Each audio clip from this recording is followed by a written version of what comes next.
आज बात करते हैं एक ऐसे इंसान की जिन्होंने सिर्फ भारत का संविधान नहीं लिखा, बल्कि करोड़ों लोगों को सम्मान से जीने का हक दिलाया। जी हाँ, हम बात कर रहे हैं डॉक्टर बाबा साहेब अम्बेडकर की। तो चलिए उनके सफ़र को समझते हैं। सबसे पहले देखेंगे कि उनका जीवन कितना असाधारण था। फिर बात करेंगे शिक्षा की, जिसे वो आज़ादी का सबसे बड़ा हथियार मानते थे। इसके बाद संविधान बनाने में उनके ज़बरदस्त रोल को समझेंगे और आखिर में जानेंगे कि उनकी विरासत और जयंती आज हमारे लिए क्या मायने रखती है। तो शुरुआत करते हैं उनके बचपन से। देखिए, किसी भी इंसान को समझने के लिए ये जानना बहुत ज़रूरी है कि वो किन हालात में पले बढ़े।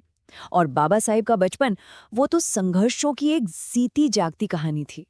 सिर्फ 3 शब्द, नो पियोन नो वाटर, मतलब चपरासी नहीं है तो पानी नहीं मिलेगा।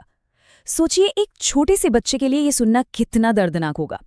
स्कूल में प्यास लगी है, पर सिर्फ इसलिए पानी नहीं पी सकते क्योंकि आपकी जाति अलग है। ये छोटी सी घटना उस कड़वी हकीकत की एक झलक है जिसका सामना उन्होंने बचपन से किया। उनका जन्म 1891 में हुआ था। पिता सेना में सूबेदार थे, लेकिन रिटायरमेंट के बाद परिवार को सतारा आना पड़ा और यहीं से मुश्किलें और बढ़ गईं। स्कूल में दाखला तो मिला, पर क्लास के अंदर बैठने की इजाजत नहीं थी। सोचिए, अपनी बोरी लेकर जाना और क्लास के बाहर बैठना रोज। पर जानते हैं, इन सब अनुभवों ने उन्हें तोड़ा नहीं, बिल्कुल नहीं, बल्कि अंदर एक ऐसी आग जला दी जो जिंदगी भर समानता के लिए जलती रही। और इसी आग ने उन्हें एक रास्ता दिखाया। बाबा साहेब समझ गए थे कि अगर इस सामाजिक जुल्म से लड़ना है, अगर इन बेड़ियों को तोड़ना है, तो उसका एक ही जरिया है, और वो है शिक्षा। बस यहीं से शिक्षा उनके लिए सिर्फ पढ़ाई नहीं, एक मिशन बन गई। और उनका ये मानना इस एक लाइन में साफ छलकता है, शिक्षा वो शेरनी का दूध है, जो इसे पिएगा वो दहाड़ेगा जरूर।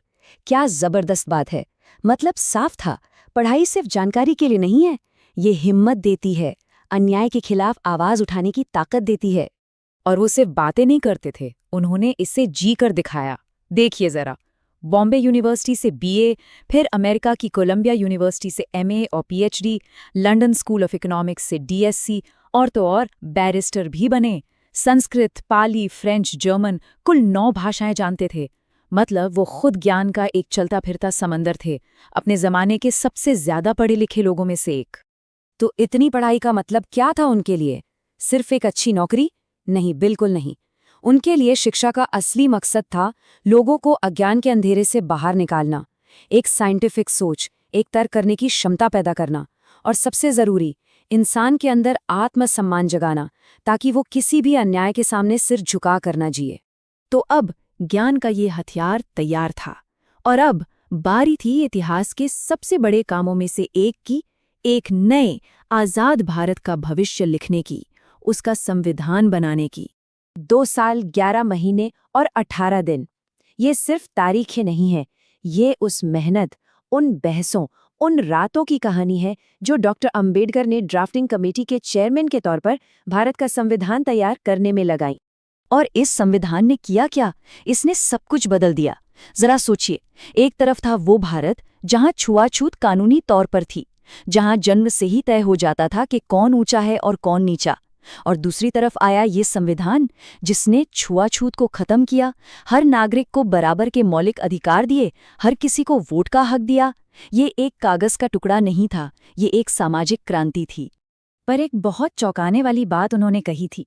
उन्होंने कहा, अगर मुझे लगा कि संविधान का गलत इस्तेमाल हो रहा है, तो मैं ही वो पहला इंसान हूंगा जो इसे जला देगा। अब ये सुनने में अजीब लग सकता है ना, पर यह दिखाता है कि उनके लिए संविधान से भी ज्यादा जरूरी थे वो सिद्धांत जिन पर यह बना था, न्याय, बराबरी, भाईचारा। वो दस्तावेज की नहीं, इंसानियत के वफादार थे। तो चलिए अब आते हैं आज के दौर में। उनकी इतनी बड़ी विरासत को, उनके काम को हम आज कैसे याद करते हैं, कैसे मनाते हैं?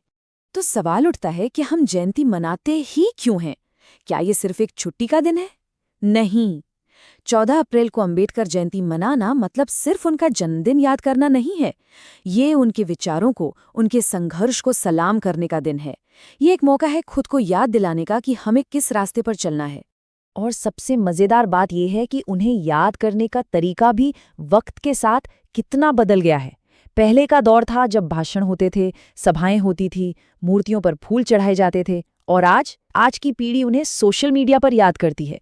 जबरदस्त रील्स बनती हैं, एआई से पोस्टर बनते हैं, #अंबेडकर जयंती ट्रेंड करता है। इससे पता चलता है कि वो आज भी कितने रेलेवेंट हैं, उनकी विरासत कितनी जिंदा है। और जय भीम का नारा ये सिर्फ एक अभिवादन नहीं है, ये एक पहचान है, आत्मसम्मान की आवाज है। ये आज की शायरी उसी जज्बे को दिखाती है। संघर्ष करना हमारी फितरत है, जीत हमारी पहचान है। ये उस भावना का जश्न है जो बताती है कि संघर्ष के बाद जीत निश्चित है। तो आखिर में ये सब मायने क्यों रखता है? क्योंकि डॉक्टर अंबेडकर की कहानी सिर्फ भारत की कहानी नहीं है।